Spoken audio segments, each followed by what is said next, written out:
Mapalad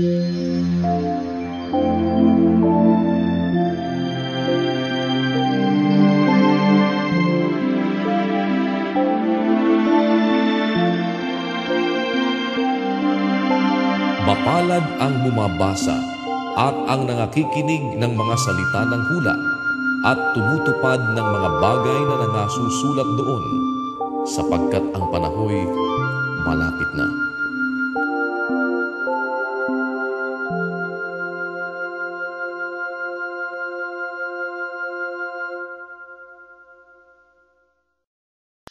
Tito, Kapitulo 1. Si Pablo, na alipin ng Diyos at apostol ni Hesukristo, ayon sa pananampalataya ng mga hinirang ng Diyos at sa pagkaalam ng katotohanan na ayon sa kabanalan, sa pag-asa sa buhay na walang hanggan, na ipinangako ng Diyos na di makapagsisinungaling buhat pa ng mga panahong walang hanggan.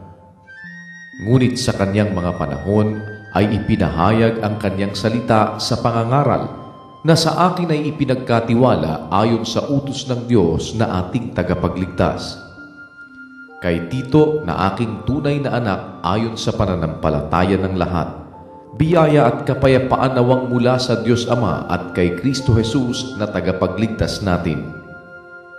Dahil dito'y iniwan kita sa Kreta upang husayin mo ang mga bagay na nagkukulang at maghalal ng mga matanda sa bawat bayan na gaya ng ipinagbilin ko sa iyo. Kung ang sino man ay walang kapintasan, asawa ng isang babae lamang, na may mga anak na nagsisisampalataya, na hindi maisusumbong sa pangliligalig o suwail, sapagkat dapat na ang obispo ay walang kapintasan, palibhasa siya'y katiwala ng Diyos, hindi mapagsariling kalooban, hindi magagalitin, hindi manggugulo, hindi palaaway, hindi masakim sa mahalay na kapakinabangan, kundi mapagpatuloy, maibigin sa mabuti, mahinahon ang pag-iisip, matuwid, banal, mapagpigil, nanananangan sa tapat na salita na ayon sa turo, upang umaral ng magaling na aral at papaniwalain ang nagsisisalangsang. Sapagkat may maraming mga suwail na mapagsalita ng walang kabuluhan at mga magdaraya, lalong-lalo na yaong mga sa pagtutuli, na ang kanilang mga bibig ay nararapat matikom, mga taong nagsisipanggulo sa buong mga sangbahayan, na nangagtuturo ng mga bagay na di nararapat dahil sa mahalay na kapakinabangan.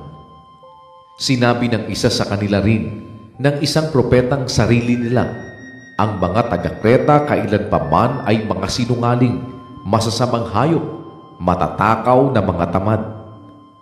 Ang patotoong ito ay tunay dahil dito'y sawayin mong may kabagsikan sila upang mangagpakagaling sa pananampalataya, na huwag mga kinig sa mga katha ng mga Hudyo at sa mga utos ng mga tao na nangagsisisinsay sa katotohanan. Sa malinis ang lahat ng mga bagay ay malinis. Datapwat sa nangahawa at di nagsisisampalataya ay walang anumang malinis, kundi pati ng kanilang pag-iisip at kanilang budhi ay pawang nangahawa. Sila'y nangagpapanggap na nakikilala nila ang Diyos, ngunit ikinakaila sa pamamagitan ng kanilang mga gawa, palibhasa'y mga malulupit at mga masuwayin at mga itinakwil sa bawat gawang mabuti.